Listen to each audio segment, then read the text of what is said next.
Hey guys, we're back for real this time. Definitely back. We will be back uploading videos again. Stop Time Podcast. My name is Ruben, and we're back to talk about some football. So Right, yeah, Joey? should we just get right into it? Get right into it. Get right Okay. into it. What do you want to So talk about first? if we just quickly talk about this sort of new series we're starting. So obviously we're gonna start continuing again with like sort of our more structured episodes about specific topics. We got a few sort of videos planned for the near future. We don't know whether that'll be a year or within the next week. You never know with us, but Yeah, this sort of series is called we're just gonna waffle pretty much, just talk about whatever we feel like. There's gonna be literally no structure whatsoever, and me and Ruben can right. talk about any random football topic for years, mate. So, you know.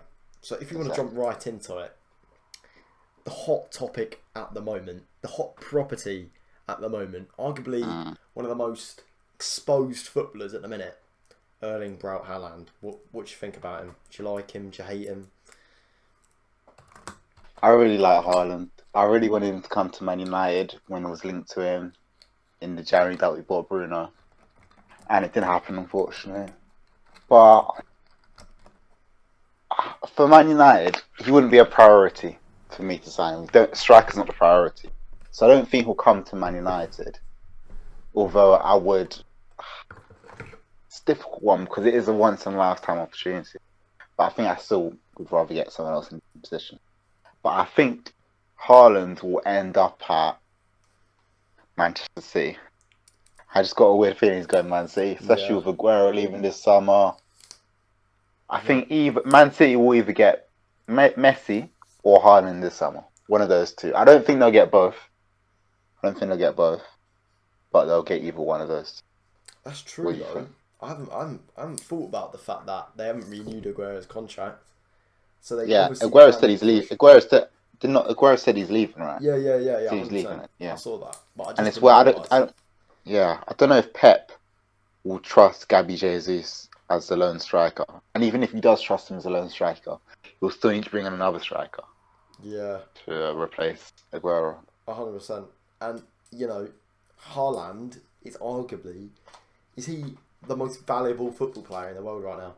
Like, doesn't Um, necessarily mean the best, but he's got to be the hot I property. would say Mbappe is probably worth more than him. Mbappe is a better footballer. He's probably worth more. Do you think? Because that's again, Yeah, that's another debate. Haaland v Mbappe. Who you going with? You going with Mbappe then? for me, it's quite easy. Mbappe.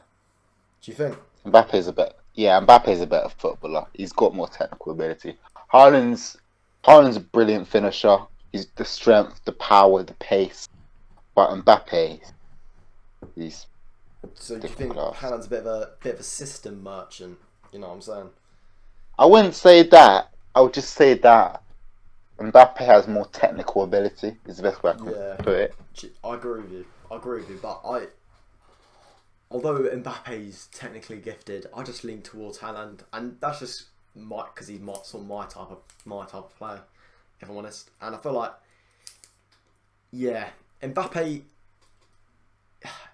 in a way, it's sort of you're putting a bit of like disrespect on Mbappe's name with everyone saying this because Mbappe's a World Cup winner, and Haaland's a Salzburg champion. You know what I mean? So, well, not even a Salzburg champion. What trophy has Haaland got? And he's only recently broke onto the scene, and we're already trying to sort of compare him with, Mbappe. So it's a bit mad. So But what do you that's true. But the numbers don't lie. The numbers don't lie. That's Haaland's true. been one of the best strikers in the world. Like, what's his conversion rate? I suppose like 44% or something like that. The man's a joke. The man is a Yeah, joke. He's not human. it's true. It's true. It's like, but I don't know because I've seen a lot of things. People calling him a tapping merchant, and I mean like I can see where people are getting that from. To be fair, because if you look at Mbappe's like how many goals has Haaland, sorry. How many goals has Haaland already scored in the Bundesliga? Like 36? Something like that. Yeah, something like that. And I saw someone say like 30 of them were all tap ins or something like that. which sort of begs the question: is he stat padding a little bit? You know. I mean, it's Well, very I weird. wouldn't say so. I wouldn't say so because sometimes just because it's a tap in doesn't mean that it's Yeah, necessarily not a hard goal to score. Hard is the wrong word, but my point is that you have to be in the position to tap it in. true. So maybe it was his movement because he's got very good movement. He's a good penalty box striker, a poacher. Certain striker. If it was that easy, every striker would do it. If it was just literally swinging a leg, me and you could just play up front for Dortmund. But it's not No, just about that. It's about the movement. It's about maybe the crane. He was involved in the build-up play, things like that, which makes him a world-class striker. and like some of the tap-ins I've scored, he's like they've come from like I don't know, someone takes a shot, but he's already moving before his teammates taking a shot. So it's weird how we can read the game Yeah, that far he's forward. he's anticipating it. Yeah, So yeah, but I'd agree with you. I think he's going to City because I've heard. Is it like his dad and his agent are going around talking? uh-huh. I swear they spoke to Madrid and Barcelona, and they're Yeah, trying I to. heard that. I did hear that. I can't see him going Barcelona at all. I honestly can't. No, but Imagine, Barca, who's are they first in the Liga right now? no, I think it's Barca. Atletico.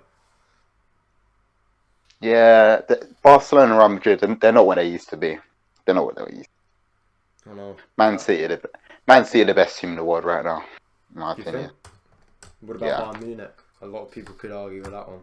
Bayern Munich, very good team, very good team. Last year they were the best team in the world, but now Man City, with what Pep's done, improving the defense looks more solid. Switching the formation slightly, played two defensive midfielders to make it a bit more solid in the midfield. So is he playing a 4-2-3-1 now? Yes, well, obviously he changes it. Sometimes he doesn't want to play a striker. He'll play a false nine up top. Pep Guardiola, he tinkers with everything. Yeah, He's a tinker man. and that's But probably why he's one of the in best. a lot of the games this season, he has been playing two defensive midfielders, Fernandinho and Rodri, usually, or maybe Rodri and Gundogan. See, I don't know. Obviously, With Fernandinho though retiring, or yeah, well, not retiring, but coming to the end of his yeah, sort of career, his prime. I mean, how old is he now? Like 34, I think. Ongoing yeah, 35. 34, 35. So yeah, he's older than Mark Noble. So and Mark Noble's retiring at the end of next season. So Yeah. I mean, yeah, I can see Declan Rice. Like he's again. Where do you reckon he's going? Is he staying at West Ham? Do you think? Hmm. Because I know what I'd It's like an to interesting think, one. but in my head, I think You'd like to think that. Well, I would like to think he's coming to Manchester United, but I think there's almost no chance of that happening. yeah, but I just I don't think think, he's got a reason to leave at the minute. Like he's because he's not. It's not like he's getting on like 24. Like he's 21 years old. He's got, especially with the way footballers are playing now, he's got like what 15, 14, 13 years still ahead of him. So I can't see why he wouldn't stay maybe 1 or 2 more seasons at West Ham. But if a team comes in with a big bid, I can see maybe. him Well, staying. what I would say to that, I can see him staying another season, but I can't see him staying that much after that because what I would say to that is that you'll feel can't go any further with this West Ham team. With West Yeah, Ham, they're in the top four right now, but they probably won't finish top four. And can West Ham realistically? He's one of the best CDMs in the league right now. And can West Ham realistically challenge for a title? No. no, In fact, they probably will have a worse season next season than they have had this season because the quality of football and the quality of the Premier League in general has been quite poor this season, considering how Liverpool dropped off. United have not even been that good, and we're second. So that's true. next season, proper transfer window happens, um, clubs get people back in the stadium, a bit more money to spend, quality might improve, West Ham might drop off in the table, So he might have aspirations to be seen as world class because right now he's seen as a good defensive midfielder, maybe even a great one. best in the league, but he's not seen. He's not on like a Kimmich level, True. or internationally, he's not seen as on that level.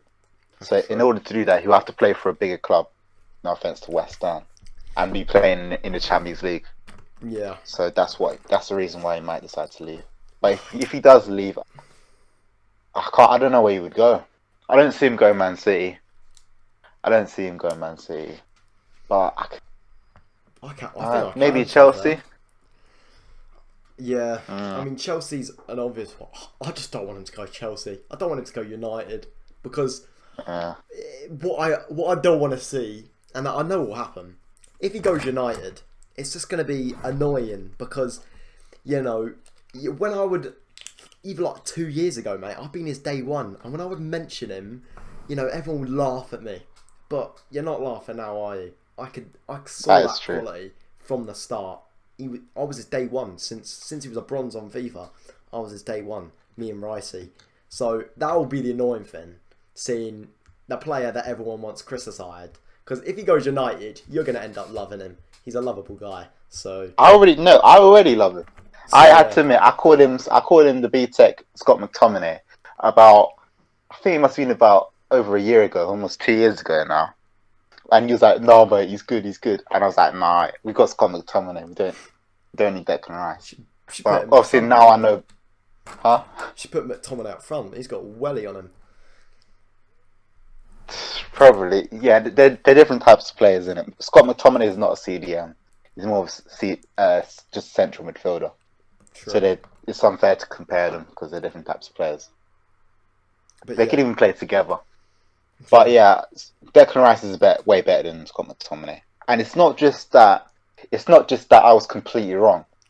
He has improved a lot, True. and obviously, he's been playing for England now, so I've seen a lot more of him, and he's been doing it at when he was originally playing for West Ham. They were sort of mid-table, doing all that, but now this season especially, they're in the top four, so he's doing it at the highest level.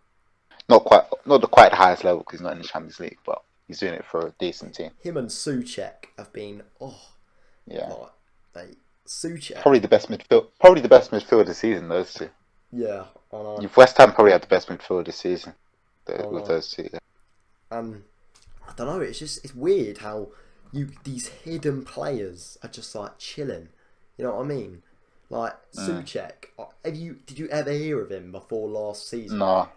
And then I was like, we signed this guy and he looks like an alien. And he was like, who the fuck is that guy? And he ends up tying to Prime Vieira or something. It's a bit mad.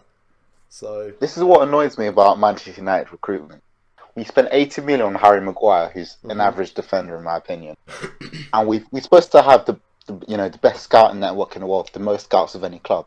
Why are we not finding the Součeks? Why are we not finding the Kufals and the Fofanas and the Ndidis and the Kantes? Why are we always going for the obvious ones? If you were going for the obvious ones, you could just employ me and but you know what I do on FIFA. Yeah, career mode. It honestly feels like Ed Woodward's just like going on Football Manager. He bases his sign as a football manager. I think that's actually a fact. I think they actually do that. He just goes on the scouting network and career mode. Yeah, that's what it seems like. There's no like intelligent signings. Yeah, mate. To be fair, Amad Diallo. I've never really heard of him. But he's not really done anything yet, so it's hard to say whether he's Manchester United level. But yeah, a lot of the signings are a bit Wan-Bissaka, overpriced, English. Like even obvious. Haaland before he went to Dortmund, like he wasn't that well known. Like there wasn't that much hype around him compared to I don't know, who's a hype striker. Eddie Nketiah. I don't know, but.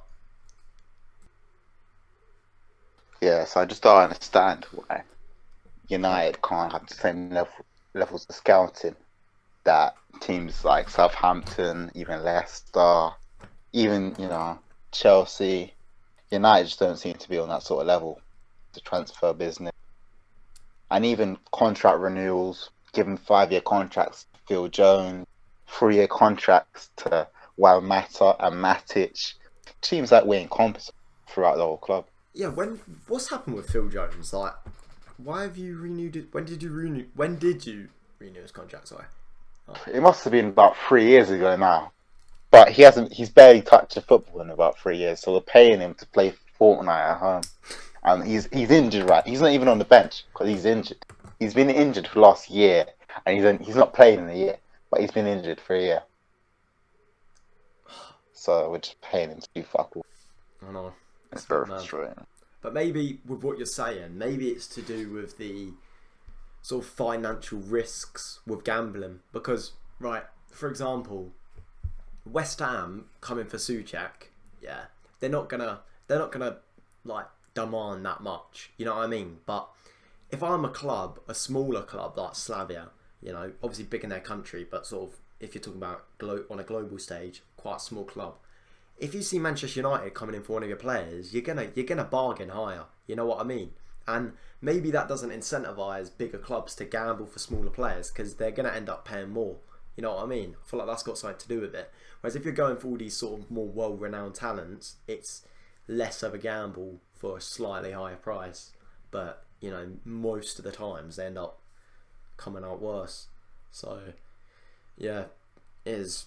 That is true. But what I would say to that also is that even on the obvious players, when we go for the obvious players, we still don't pay a fair price for them. It feels like our negotiating team is just stupid. Because, like, especially with the Harry Maguire specifically, we overpaid massively for him. They said we want £80 million for him. We offer 50. Then they're like, no. We offer 60. Then they say no. We offer 70. Final offer. That's how far as I'm going. They say no. You know, a couple of weeks go by. We get a bit desperate. We're like, okay, we'll just give you the 80 mil. Well, you just wasted all that time you wasted negotiating just to pay the original price that they wanted. In the 3 weeks, we could have been signing, working on another deal. See what I'm saying? I agree with that, but it's just you never really know what's going on behind the scenes. There's probably lots of reasons. You know, it's interesting how football works in that sense because scouting honestly still baffles me how like Kante is found. You know what I mean? It's a bit mad. But okay, moving on.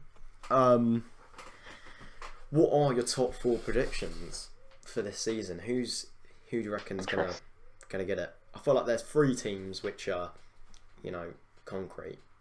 So, what do you think? Yeah. So obviously, Man City are gonna win the league, barring an absolute. They lost to Leicester. They lost to Leeds today, but barring an absolute calamity, they're gonna win the league. Yeah. Same thing with United. We are 4 points clear of Leicester right now. So barring absolute calamity, I think United are probably it's even certified that we're gonna come second. To be honest. Mm-hmm. And then Leicester. Yeah, they're like third right now. I feel like that depends on tomorrow when West Ham play them. I feel like that's going to be a deciding game. That is a big game. That is a top 4 6-pointer. If we beat them, like that is golden for us. Like it's golden. But yeah, that's a decider. I can see Leicester choking it again. To be fair, I did say that. I did say Leicester always do choke it. But at the same time, I don't know. They've got quality. They do have quality. I got a feeling they're going to choke it again. You know, I think Liverpool will come back. Do you think? I think Liverpool will come back. You know, because they got the win today. They clutched it in the last minute. Trent. I think Liverpool will get top 4. I think it will be the big 4. So Man City, then United, then Chelsea, then Liverpool. Do you think? What do you think? Yeah, that's what I think. What are you thinking? It's a sticky one, to be fair. I think honestly it'll be City, United, Leicester, Chelsea. That's what I think. I don't say as it is. I think Liverpool, they put in a good performance today, but who are they playing again? Who did they play? Liverpool? Aston Villa. Yeah, like Villa. Like they're hardly, you know, they're good, but they're not quite Carlin. You know what I mean? Like, yeah. And if you're looking at runs, I think we've got the easiest run out of everyone. All we've got left to play is Chelsea, and then we've got, you know, the Burnleys, the Brightons, the Newcastles, you know, the West Brom. But you know, the thing is, West Ham. Maybe those teams. Would you say those teams are the ones you struggle against more? Maybe you do all right This against the big teams. season, it's actually not been, surprisingly, and I feel like that's where we are. Like, if you look at previous seasons, if we beat all the small games, we would be where we are now. Like, we always show up against the big teams, but the difference is we've shown up against the small teams as well, which is sort of the bare minimum you expect. But yeah, Mikel Antonio's out injured for the rest of the season. Mate, my guy is more glass than Andy Carroll. I know that's a bold statement, but Really? Wow. He's injured again. We've got no striker. I don't know what we're doing. We're going to be playing. Who's playing up top right now? Mr. Iron Gamage. Bowen. Yeah, Iron Bowen. The English Robin. He's up front. Right. Yeah. It depends whether Lingardinho steps up. And we got Mark Noble in the midfield. Now, I was a critic He's of starting. him. Yeah, but the thing is, our last game against Wolves, he was class. Like, but we've been playing him at cam the whole season. So, to be fair to him, he's been out of position. And now he just sort of sits deep, doesn't have to run that much, break up the play. He's got a good pass on him, to be fair. I mean, that's sort of what Rice does. What is the midfield for you guys? Is Souček not playing then? Yeah, Noble Souček. Rice is injured right now. That's it. Yeah, Rice is injured. Oh, okay. Rice is in. He's going to make it back for the last 3 games, though. Right. So yeah, but yeah, we're not. I don't think we'll clutch it. I don't even see Europe at this rate, if I'm honest, which is a bit mad. But Oh yeah, if you lose to Leicester tomorrow, and Tottenham win, we're 7th. you'll drop down to 7th, and then Everton would have a game in hand. If they win that game in hand, they'll only be 2 points behind. So you could find yourself pretty much in mid-table again, or if you win, you could find yourself in top 4. That is a big 6 points against Leicester tomorrow. I know. The league's been so close this year. Like Man City. Yeah. Well, apart from the title, yeah. Yeah, but I mean, it's not the furthest away it's been. I mean, you do have 2 games. Yeah, true. Last season was the worst. Then when did Liverpool win the league? Wasn't it like February? Yeah, it was very early. And then they played us. Then we nearly beat them, and then they lost to Watford the following weekend. That was 3 is the magic number. So yeah, it's a bit mad. But yeah. So what's That's what I think. Because Chelsea, what's the score right now against Palace? Because we're recording this. 3-0, still 3-0. Yeah, that's a bit mad. I mean, Palace are shit. I mean, yeah. Excuse my language, but they're dreadful. Palace, do not rate them one bit. Yeah. Also, I mean, another controversial decision. Who is England's best right back, in your opinion? In my opinion, I don't want to sit on the fence, but okay, I'll sit on the fence originally, but then I'll give you an answer later. Okay. My opinion, it should be dependent on the opposition and the style of football you want to play against that opposition. Okay. For example, I think in most games I would start Kyle Walker because I think he's the most balanced out of all the right backs. You got Trent, who's very good at crossing, but he can't defend. You got people like Wan-Bissaka, who's very good defensively, but can't attack and can't play football. And then you got Reece James, who's a bit in between, but has his faults defensively sometimes. And then Kieran Trippier, who shouldn't even be in there. He should. You know what? I'm actually going to disagree on that one. Kieran Trippier, he's quite his versatile. delivery, he's versatile for one, and also his delivery at times is almost Trent level in my opinion. True. and and he's better than Trent defensively. So if Trent's in discussion, I think Kieran Trippier should be. And also considering that Southgate's definitely going to pick him, and he was one of our best players at the last World Cup. And he's got. I think England are going to be very pragmatic, especially against the big teams. You know, rely on set pieces, crosses into the box, Harry Maguire, Harry Kane headers, things like that. Brexit football. Yeah, typical Brexit English football. We're not going to try and, get Pep Guardiola, pass it about. Yeah. Unless we're playing a really shit team. But we've got Panama, the quality for that, arguably. Like we have the quality. We've got a midfield of It depends on the Foden, team. Rice, Depends on the team. Mount.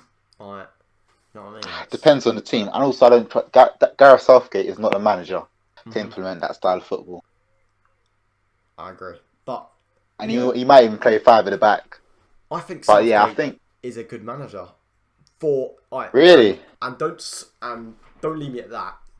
He's a good manager for what an international teams needs, because you can employ Guardiola, but he needs to be training with a team every day to implement a tactical philosophy. He gets 2 weeks with them every 5 months, every 4 or 5 months. He's not going to be able to implement this sort of lubricated football. You just sort of need a bit of a passion merchant, you know what I mean? If you want to go for a proper striker. A formation. That's true. But I don't know. I disagree on that. I just do not think there's enough time in order to do anything. And that sort of comes onto this right back debate. Trent, he's a bit of a system merchant. He needs a 100%. He needs a system which covers for him defensively. Like when he's playing at Liverpool, he's got Van Dijk and Joe Gomez next to him, two of the quickest centre halves in the league. You know what I mean? And they're arguably as quick as some of the forwards, like some of the quickest forwards in the league. So now he's with Harry Maguire. Yeah, I know. So he's with Harry Maguire, who's a bloody fridge on wheels. So you know what I mean. And again, I think well, what was you gonna say? Like you said. Oh yeah. So Trent, if we was playing possession football, and maybe we're playing against a really shit team, but we're going to have a lot of the ball, 60-70% of the ball, I would play Trent. Because he's decent on the ball, and he's got good crossing in. But in most games, Kyle Walker is the most balanced player out of all the right backs, in my opinion. Yeah. So you would go for Kyle Walker? Think. I'll go Kyle Walker right back. Unless we go five at the back, and then I'll play Kyle Walker right centre back, and then right wing back. Trent or Trippier. Yeah, you'll probably have. I don't know. I don't know if Trent works as a right wing back. I don't know if he works as well. Doesn't he play right wing back?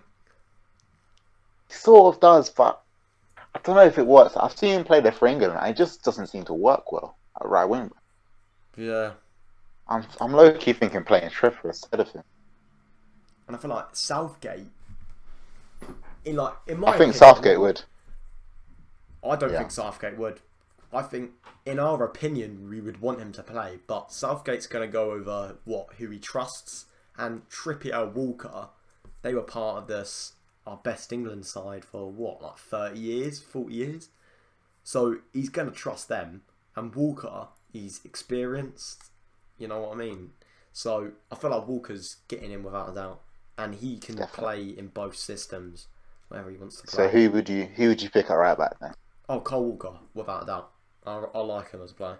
I think he's very well rounded. And what are you thinking of Reece James? I don't think he should be in debate as of now. I mean, he's good, but he's not quite Carling. You know what I mean? Yeah. In essence, what has he got that Kyle Walker hasn't got? Kyle Walker's quick. He's very physical. I mean, so is Reece James, but Kyle Walker's been how many Premier League titles has he won? You know what I mean? So 2 or 3 maybe 2 or 3. And I feel like experience tops all. You know what I mean? There's nothing more you'd want than an experienced right back who's good as well.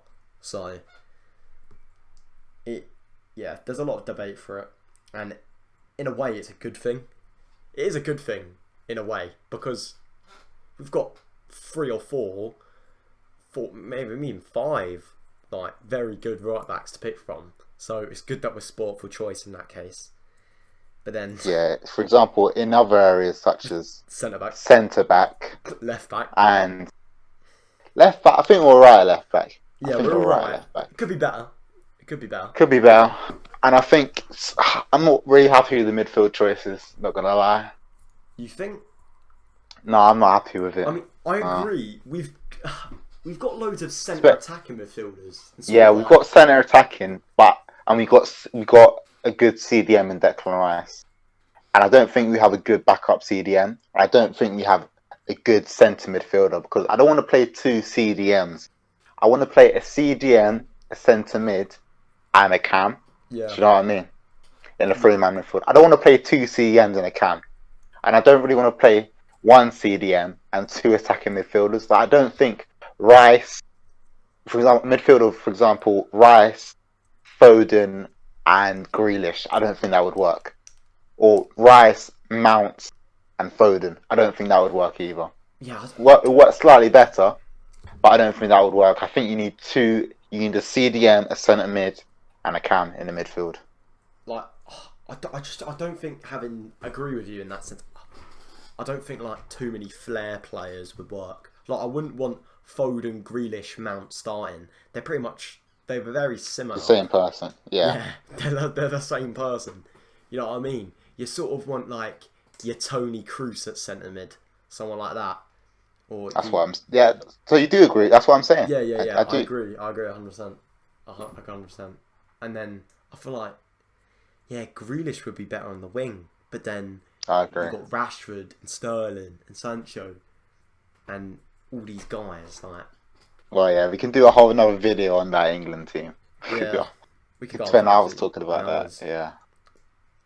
But anyway, we've reached about the half-man mark, so do you want to call it a day? yeah, we got loads of other topics to talk about. Save it for other videos. Yeah, for sport for choice. We actually could go on for hours, like literally. Yeah. Like we wrote down a few points at the start of the video.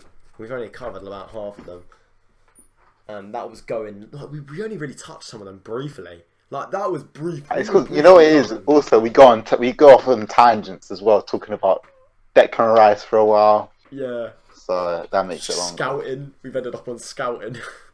Yeah. It's a bit mad in that sense, but yeah. Thanks for watching, everyone. If you've made it this far into the video, comment Santiago is a nonce, and you can have a chance of being featured in our next video. So big prize. Yeah, if there's nothing else to say, Ruben, you got anything? No, I got nothing to say. Just thank you for listening, and we promise there will be more consistent uploading schedule. Yeah, and a bit of variety. Yeah, some new guests. Yeah, hopefully. and new types of videos. You know what I mean? So, yeah. But thanks for watching, guys, and I will catch you in the next episode. Peace.